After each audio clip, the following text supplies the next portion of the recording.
Welcome to part 4 of Competency 7. In this video, we will answer questions relating to the piecewise, greatest integer, and absolute value functions.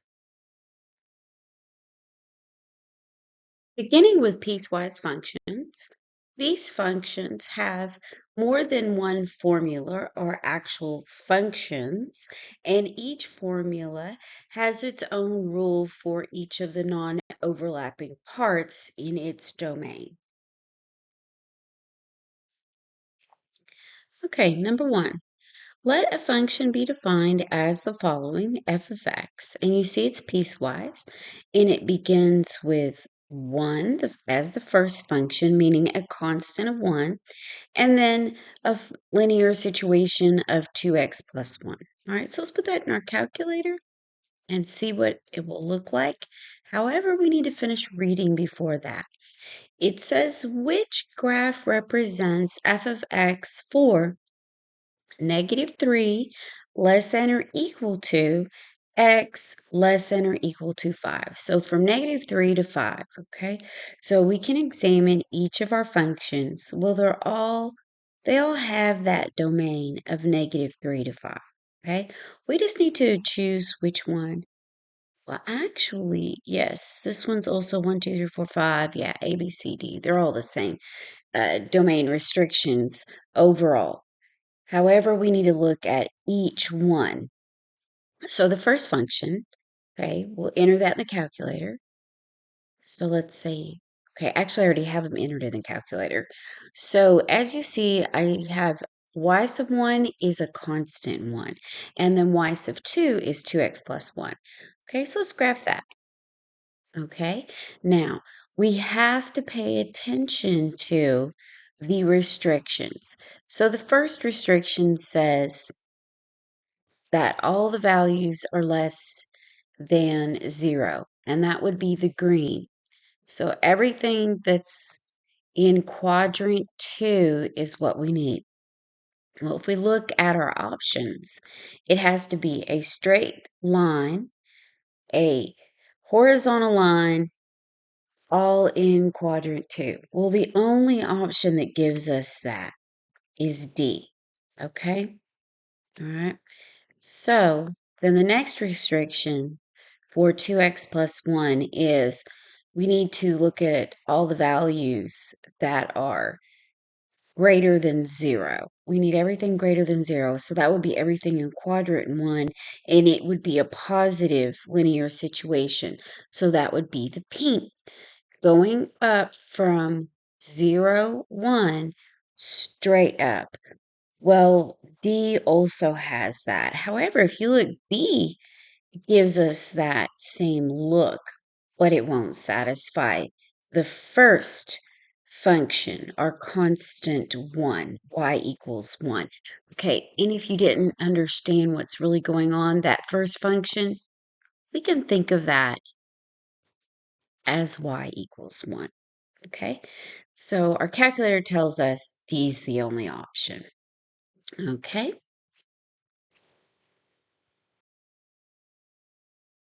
For number 2, we see that we have the same thing, and they're asking us to find which graph represents f of x, but they're not giving us extra restrictions.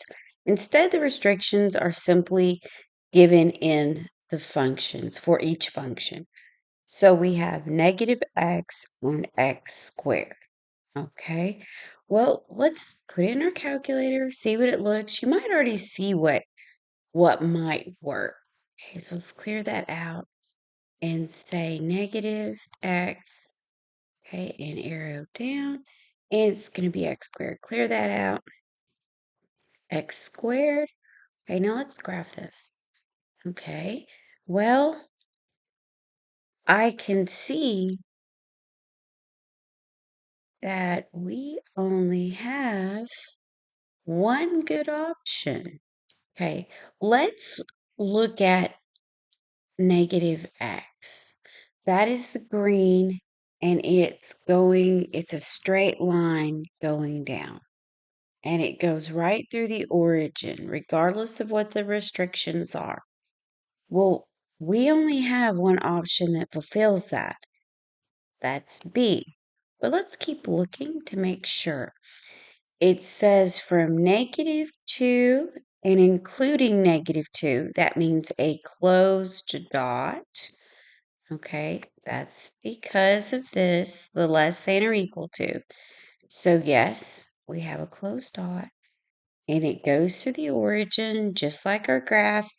And then at the other end, it has to be an open dot. And that's exactly what we have. So that's perfect. Now let's look at our x to the second power, our quadratic. Well, A has what looks more like our quadratic.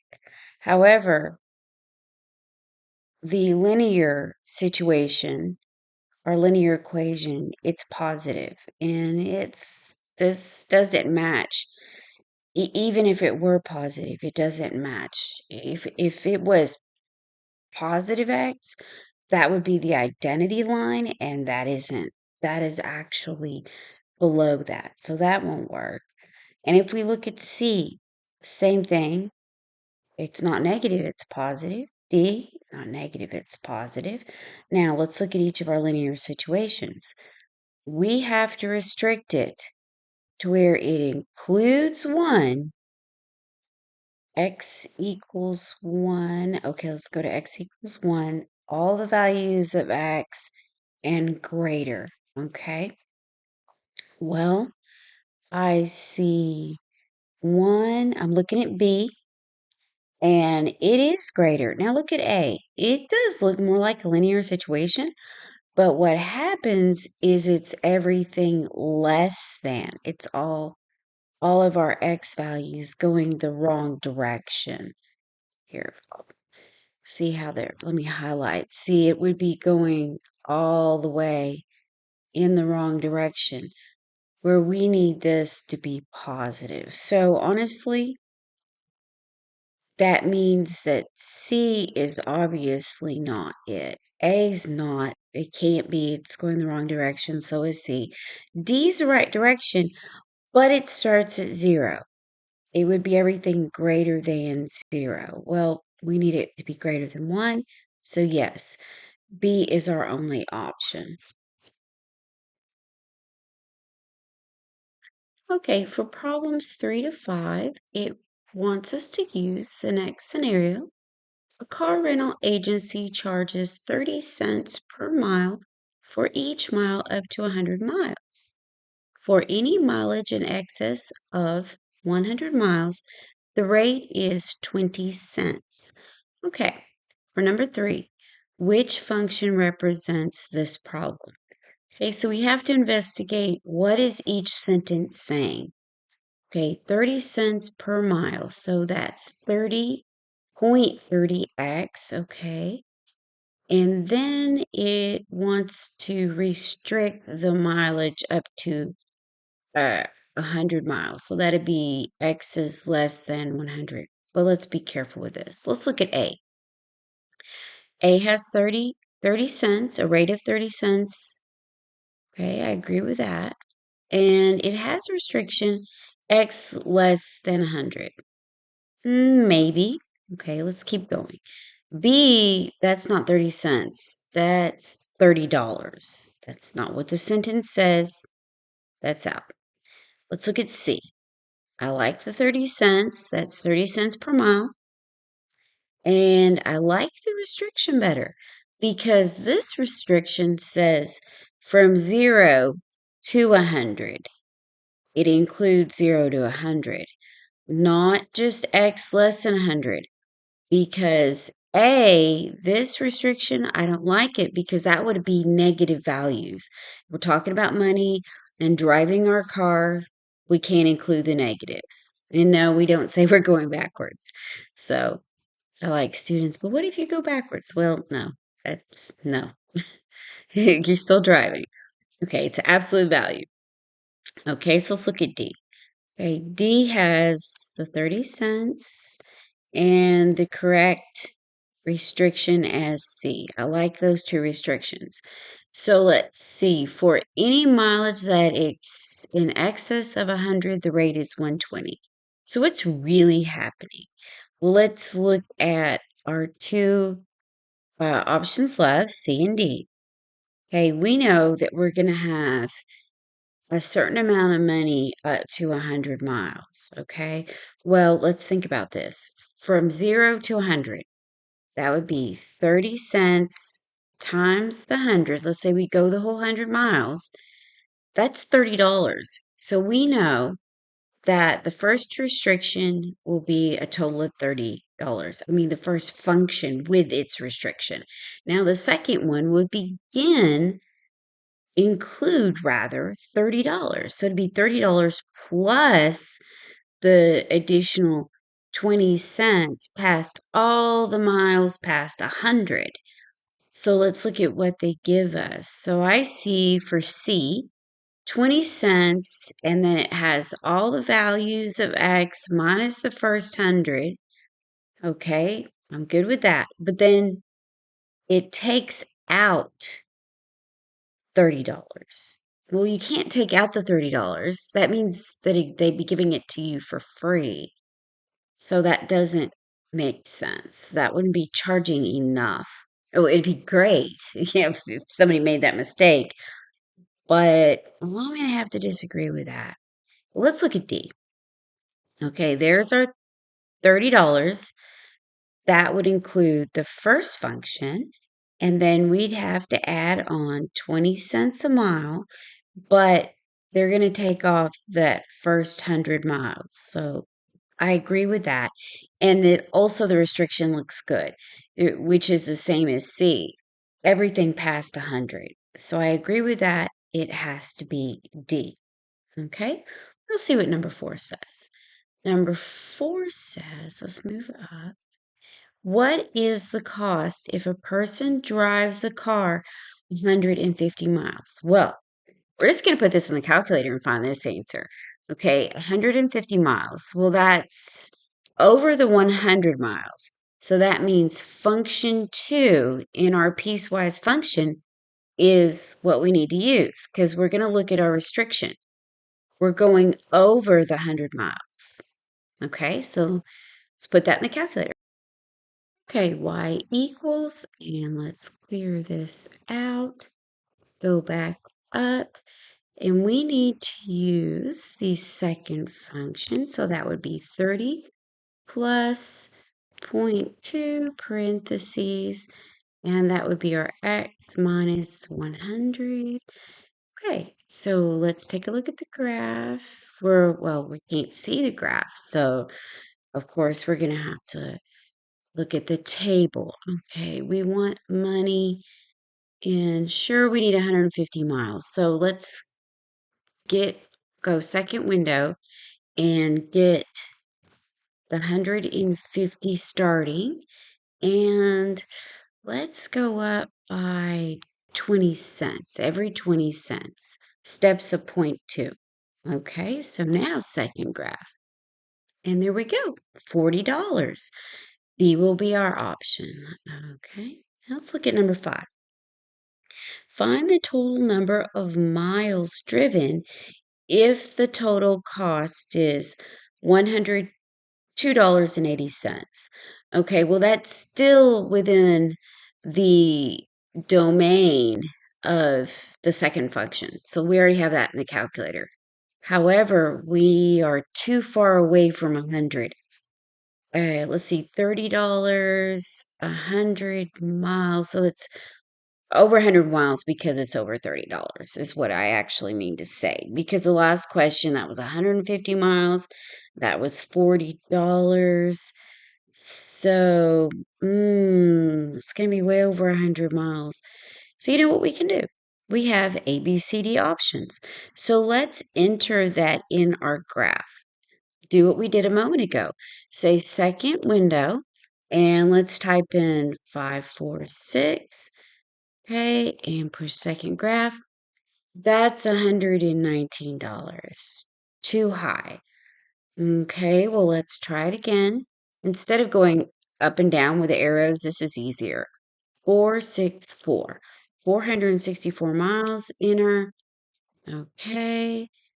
and that's 100 into 80, so option B is what we're looking for. Well, let's go ahead and try C and D. Let's see how much money they are, okay? So let's push second window, and it's 363 miles. Second graph, that's $82.60. Okay, we're looking for 101.8, so that's not going to work out. So let's just try the other one, just for grins, so you see how we do it. Okay, so we need 446, 446 miles.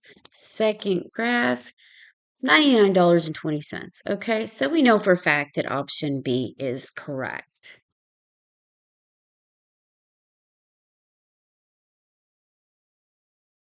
This is a graph of the situation we just discussed. The miles are along the x-axis, and as you see at 100 miles, that'll cost $30. And then if you go to 150 miles, you can go across and see that that actually is or would be $40. Okay, for problems 6 to 9, we'll use the following scenario. At the Slayton Post Office, the cost of mailing a package is as follows. Package weight less than or equal to 3 pounds equals a flat rate of $2. Okay, well, we could quickly see that we can eliminate one. Let's keep reading. So if we have 3 pounds, package weighing greater than 3 pounds, but less than 10 pounds, less than or equal to 10 pounds, then that rate is 80 cents per pound. And then the third situation is if the package is greater than the 10 pounds, then we have to pay $1.20 per pound. Okay, so let's go back to the first situation. Flat rate. A condition of less than 2 pounds, flat rate of $2. Well, A, that's not a flat rate of $2. So that eliminates A. And the restriction's good though, but not quite. Let's take a look here at the restriction. That doesn't match including 3 pounds. We must include the 3 pounds. So that in mind, let's go to B. Well, that's 0 to including 3 pounds. So I agree with that. So that checks out. And we have a flat rate. Let's go to C. Flat rate of $2, but this is incorrect. It has to include the 3 pounds, 0 to 3 pounds inclusive. So that eliminates C. That's not correct. Our restriction it's not going to work. So let's go to D. Okay, I agree with D. Has the correct restriction as B does, and it also has the flat rate of $2. All right, so let's go to the next condition, and this is saying that we have 3, not including 3 pounds, but greater than, but less than or including the 10. Okay, so we've got it down to B and D. Okay, but B, yes, I agree with the condition. However, I do not agree with the condition on D. So I don't like that. We'll keep comparing them. So probably more than likely, I'm going to say B is what we need. But let's look at what we have in the rule, our actual algebra. We have the $2 flat rate all included. So that means it's going to cost you $2 plus after that, between the 3 and the 10, okay, it has the pounds minus the 3. I completely agree with that equation in B. But let's look at D. Well, it's the same equation, so that would still be correct. So now let's look at, looks like everything is exactly the same when we compare. And it says that it's $7.60. Let's check that. If we had $10, if we put in this equation and pay, not $10, 10 pounds, would we pay $7.60? So that would be $2 plus. Okay, let's see. Let's do that. Let's check this out. So I'm going to have 10 pounds, and that's at 80 cents times the 80. That's $8. But you can't count the first three, so that's not going to work. So let's clear this out and put in the whole equation and put in 10 minus 3, the way they have it. So 2 plus 80 cents. Okay, and then we're going to have the 10 minus the 3. Remember, we're doing 10 pounds. And push enter. It is 760. So B is our only option. Looking at the conditions helped us out, but it's always good to check and follow through. Okay, so now let's look at number 7. What is the cost of mailing a package that weighs 9 pounds? Well, that would be the second, because it has to be under the 10. It's between the 3 and 10. So let's go to our calculator and let's clear out that condition. Let's put in the rule for the second condition. So 2 plus 0.8, and that would be x minus 3. Okay, and go second graph. And how many pounds is it? 9 pounds. So let's go to, we need to set our table. So second window, so that'll get our table. Put in 9 for 9 pounds. Oh, but let's put in 0.8 for our steps, because we're charging, at that point, it's 80 cents per pound.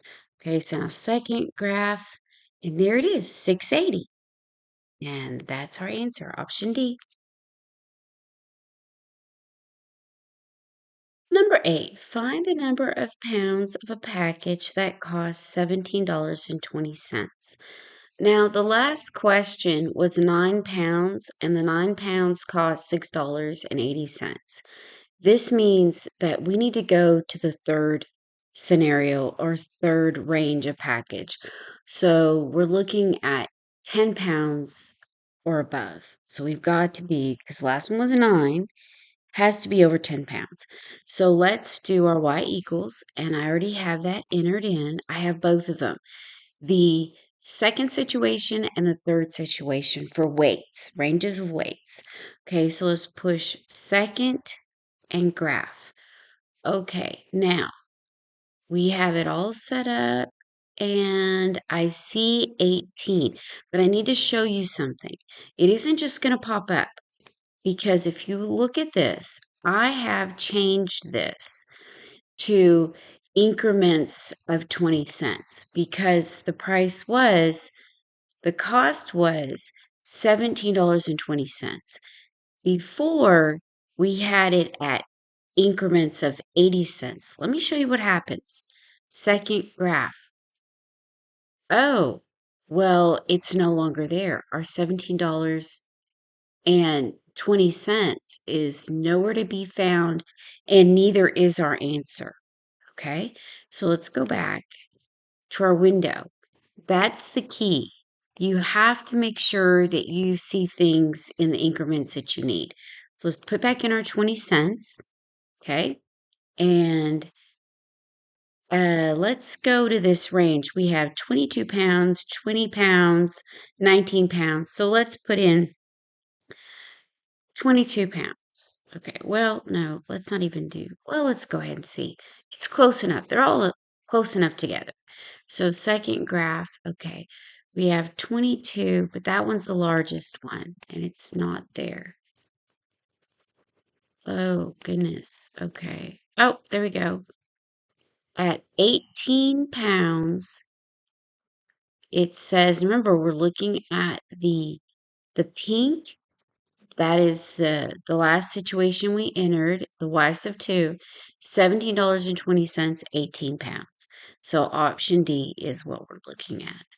Okay, now the next thing says which graph represents our situation, our function. So remember, the first function was a flat rate of $2, okay? So A doesn't work because that's a flat rate of $3. So that's out. And the others are $2. Now, let's see.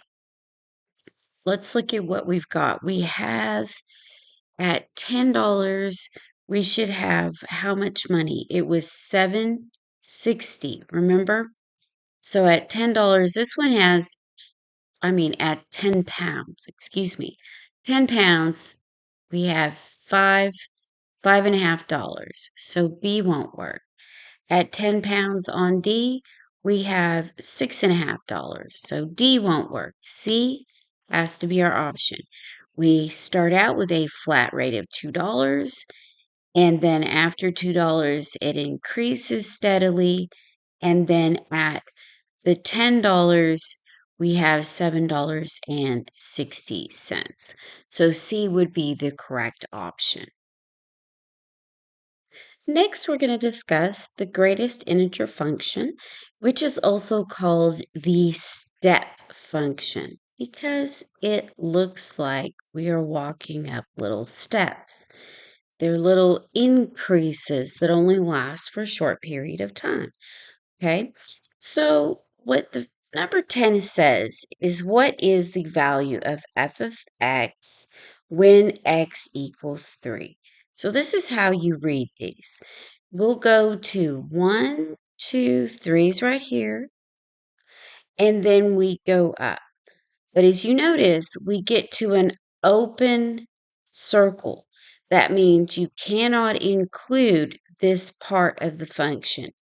So we go up, and our option is 1, 2, 3.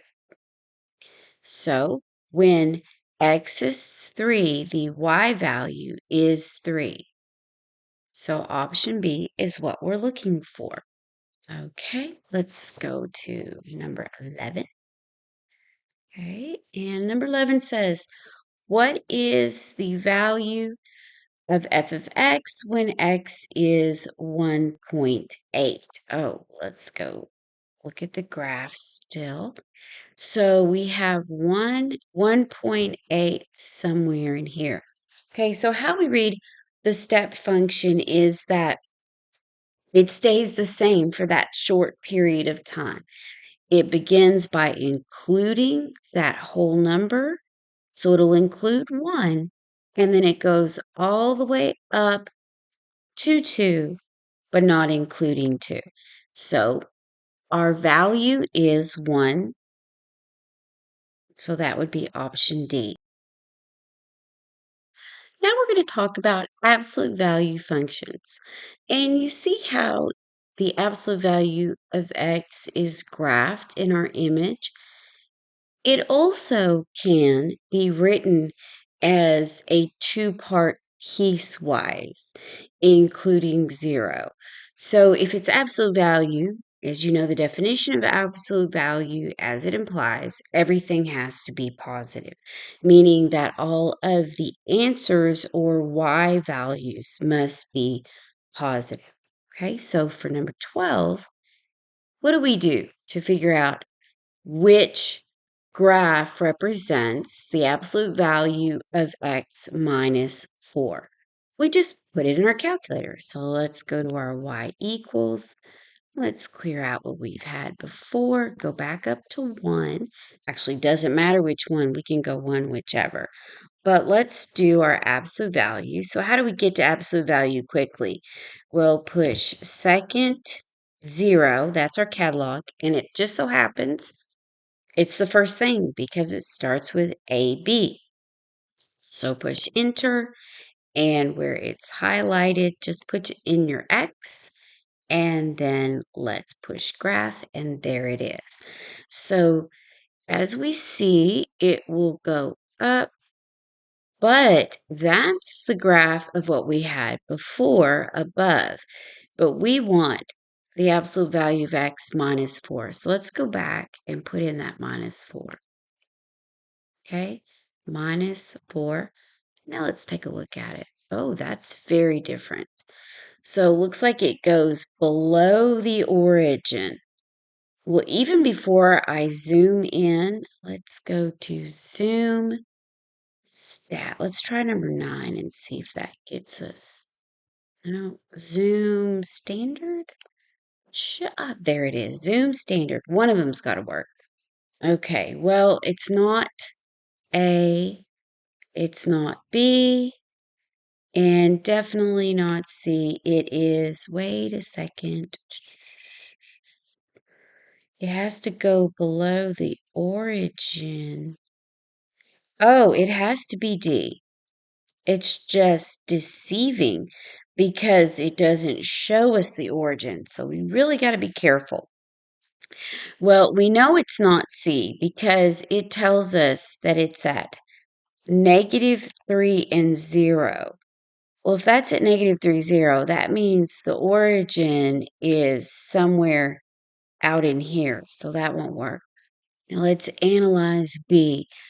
B is on the x-axis, but this is at 4, 0. So this, yeah, because we have -5 right here, and that's the y-axis. You can tell because it's darker. So this has to be 0 minus 4. So I agree with the way it looks, but it's very deceiving without giving us all of the axis. On a test, they wouldn't do that to you. It'd be much clearer. It'd be more like a snapshot that's on our calculator. Number 13, which graph represents g of x equals negative absolute value of x? Okay, let's go back and let's say negative and put in our second catalog, second 0. Back to that. Put in our x, but we have to get rid of, delete out this -4. Okay, let's graph that. Oh, very distinct. It's at the origin and it goes down. Well, we only have one option that's at the origin, and everything is in the negative quadrants for the y values, and that would be quadrant 3 and 4. So that's D. The others just absolutely don't work. Okay. So now let's go to 14. Which graph represents h of x? And that will be the absolute value of x plus 3. So let's go back to our y equals. Let's delete out that negative and arrow over and put in plus 3. And that's correct. Okay, so let's graph. And it looks like it was at the origin, but the minimum, it scoots over to the left and it's at -1, 2, 3. It shifts over, and that would be -3, 0. Well, we have only one option that works. That would be option B, -3 and 0. Okay, right, that's the end of our video. And once again, if you like our videos, please consider subscribing. If you've already subscribed, could you like us? And don't forget, you can always share us with a friend. Our videos may be helpful. And happy testing.